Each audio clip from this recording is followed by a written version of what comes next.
Hi, Dan from On Top Marketing here, and in today's video you can turn the Yoast FAQ schema block from what you can see right here to this.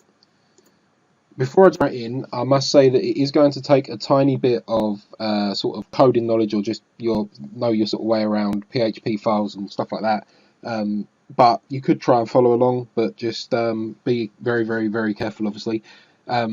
It's not hard to do, and I reckon I can probably get this video done in 5 minutes or so. So let me tell you exactly how it works. So first step, if you open up the description on this YouTube video and look, I've got a link to this blog post right here. If you come in and copy all of this CSS that you can see on this part, just go in, copy all of that, and then open up your FTP client, and then go to your themes file, themes folder, and then open up your style sheet, and then just paste in all the code that's in there. I'm going to actually recommend you paste in at the top. I don't usually do this, but I would say, because there's a lot less chance of it breaking anything if you just paste it in there.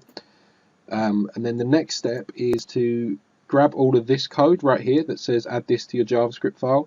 And in this case, we're not actually going to add it to a JavaScript file because this site doesn't have one. So we're going to add this to the header, and I'm going to show you how to do that.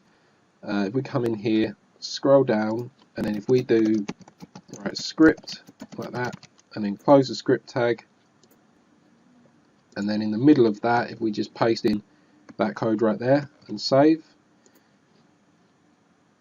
Now what that code's saying, just to explain, is it's saying that when the document is ready to this code, right? That script just lets the browser know that this is JavaScript stuff. It relies on jQuery, this code, so your website has to have jQuery installed. If it doesn't work, that's your first port of call. Check if jQuery is on the site. Most sites do have, to be honest, so it'd be surprising if it didn't, but you never know. So if it isn't, then get jQuery installed. And basically, yeah, if you're adding this to a JavaScript file, just make sure that this isn't inside a document ready function already. So it's not like that document ready ends right there. So just make sure that it's not already inside one. But anyway, yeah, if you can go ahead and add that to the header the exact same way I did there, and this should work fine. So yeah, go ahead, save that.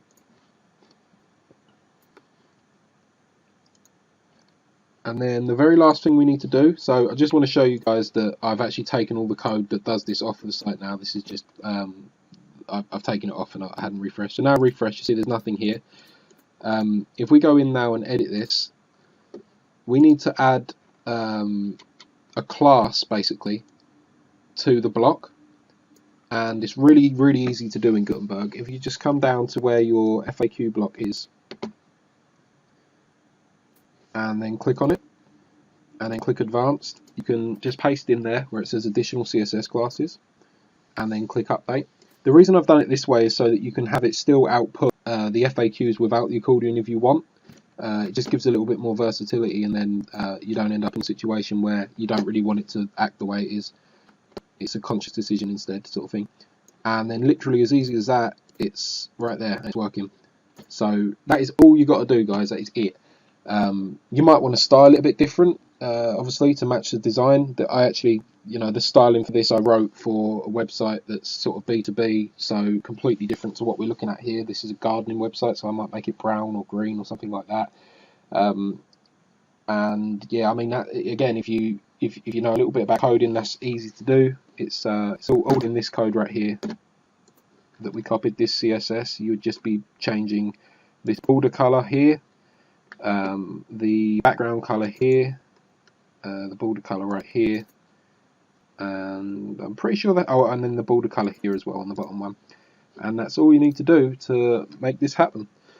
If you've got any questions about this at all, let me know. Obviously, what this does is it makes the your SERP also will pull this in. I'm sure you already know this stuff, but I just, this is why I spend the time and effort making this stuff work like this, is because it will make your SERP bigger, your listing in Google bigger, which can massively improve click-through rates and stuff like that. So it's really cool to have. But a problem I kept running into is, obviously I want the bigger SERP listing, but I don't always want to have all of the questions there and loads of content, because sometimes that can affect your bounce rates and stuff if you've got loads of content in the way when people are actually just trying to get to a certain part. And like this, I mean, we've just hidden so much text. And if someone wants to know when grass browns in drought, is it dead, they can just go ahead, click on that, and get the answer right there and then. So yeah, if you've got any questions on any of this stuff, drop it down below in the comments. Make sure you subscribe to this channel because I'm going to be doing more videos like this. I've also got another video coming out that's going to show you how you can add this Schema FAQ markup to any page, whether it's WordPress, Gutenberg or not. You can do it on Joomla, you can do it on Magento. I've got it on all kinds of sites. So that's coming up. So subscribe for more videos, and thanks for watching.